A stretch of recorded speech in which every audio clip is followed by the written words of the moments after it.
Operasi senyap di tanah sendiri. Bedah kasus penggelapan pajak dan tambang ilegal hantu asal Cina.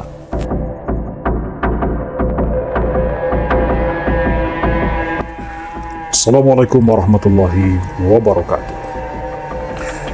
Tembok bahasa dan jejak pelarian membongkar operasi senyap korporasi hantu pengeruk kekayaan Negara Kesatuan Republik Indonesia.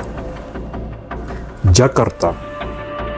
Alarm kedaulatan ekonomi Indonesia kembali berbunyi nyaring di awal tahun 2026.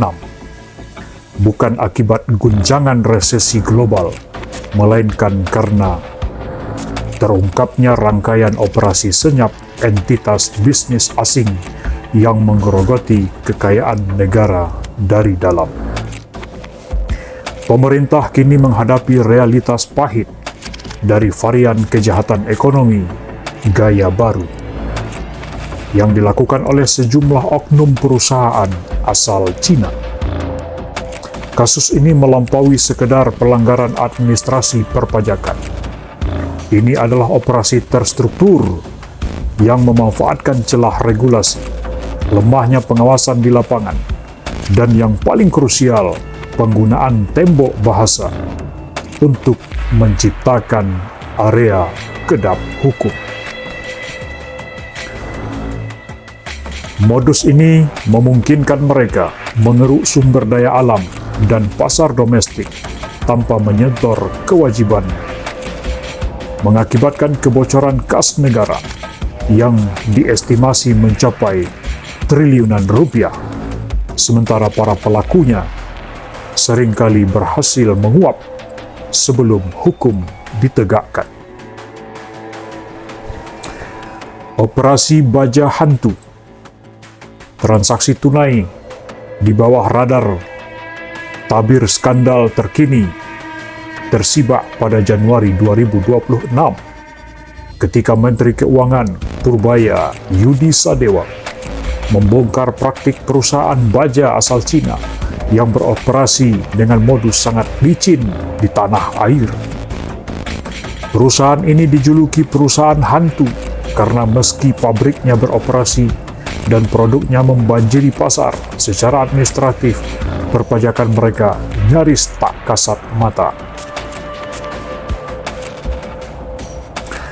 Modus utamanya adalah menghindari sistem perbankan resmi.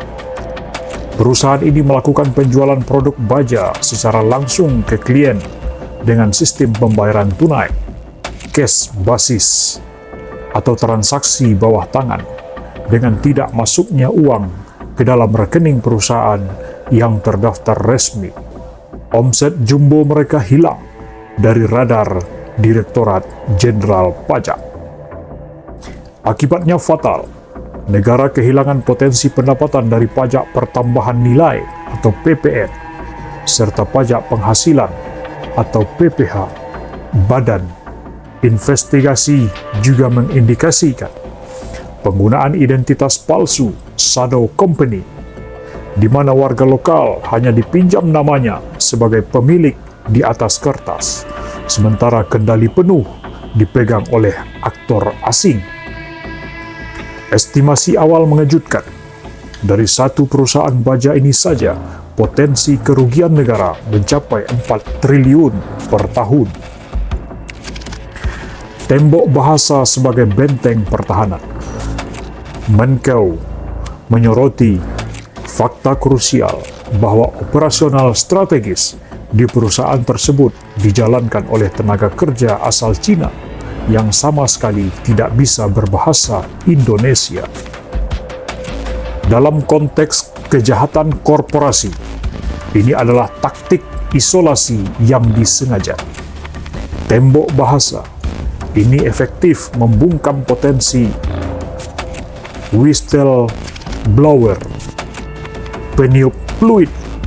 Tidak adanya pekerja lokal di posisi strategis berarti tidak ada saksi mata yang memahami pembukuan ganda atau arus transaksi ilegal perusahaan. Ketika inspeksi mendadak terjadi, kendala bahasa asing sering dimanfaatkan pelaku untuk mengulur waktu dan menyembunyikan bukti. Pola berulang. Dari Ketapang hingga pelarian di NTB, modus ini bukanlah kejadian tunggal, melainkan pola yang terus berulang di berbagai daerah dengan kekayaan alam yang melimpah. 1. Presiden emas Ketapang. Publik masih mengingat kasus tambang ilegal di Ketapang, Kalimantan Barat yang melibatkan warga negara asing Cina berinisial YH. Mereka beroperasi secara parasitik masuk ke lubang tambang legal yang sedang dalam tahap pemeliharaan.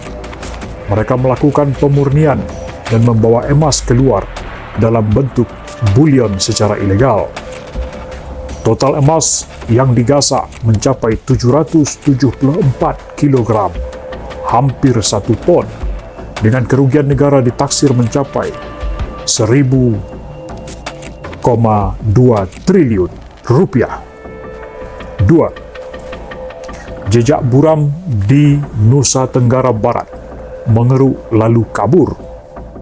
Pola yang lebih meresahkan terjadi di Nusa Tenggara Barat. Kasus ini menjadi contoh sempurna dari modus hit and run. Sebuah perusahaan yang bermodal asing di sektor pertambangan mineral di Nusa Tenggara Barat disinyalir melakukan eksplorasi dan eksploitasi melebihi izin, serta memanipulasi laporan produksi untuk menghindari royalti dan pajak. Mereka mempekerjakan tenaga kerja asing kasar yang tertutup dari interaksi masyarakat sekitar. Ketika indikasi pelanggaran mulai tercium oleh aparat penegak hukum dan audit lingkungan mulai dilakukan, para direksi dan manajer kunci yang merupakan WNA Cina segera mengambil langkah seribu. Mereka berhasil melarikan diri kembali ke negara asalnya sebelum proses hukum sempat menjerat mereka.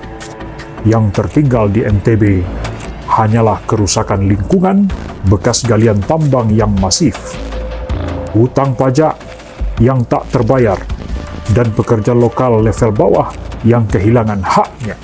Gajinya tidak dibayarkan.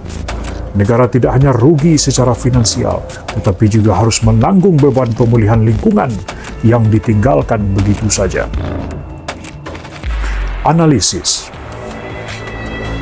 Indikator merah pelanggaran ketenagakerjaan, fenomena TKA yang masih tidak bisa berbahasa Indonesia secara total di kasus-kasus ini menjadi indikator merah, red flag, pelanggaran serius. Sesuai regulasi, TKA ahli wajib memiliki pendamping lokal untuk transfer teknologi. TKA ahli wajib memiliki pendamping lokal untuk transfer teknologi. Jika TKA tersebut tidak bisa berkomunikasi, transfer ilmu mustahil terjadi. Ini mengindikasikan niat perusahaan sejak awal hanya untuk mengeruk keuntungan, bukan berinvestasi jangka panjang. Penjajahan ekonomi modern. Rangkaian kasus dari pabrik baja di Jawa, tambang emas di Ketapang, hingga pelarian pelaku di NTB mengungkap pola penjajahan ekonomi modern yang nyata. Mereka masuk dengan modal kuat, membawa pasukan eksklusif untuk menjaga kerahasiaan, menghindari sistem perbankan resmi, mengeruk keuntungan secepatnya, lalu menghilang saat terendus aparat. Seringkali sudah berada di luar yurisdiksi hukum Indonesia. Pemerintah kini dituntut untuk bertindak lebih dari sekedar mengungkap kasus. Diperlukan pengetahuan, pengawasan orang asing, penegakan aturan bahasa, dan mekanisme pencegahan dini agar para hantu ekonomi ini tidak bisa lagi kabur membawa kekayaan negara. Apa komentar Anda? Silakan tulis di kolom komentar. Sampai jumpa pada video berikutnya.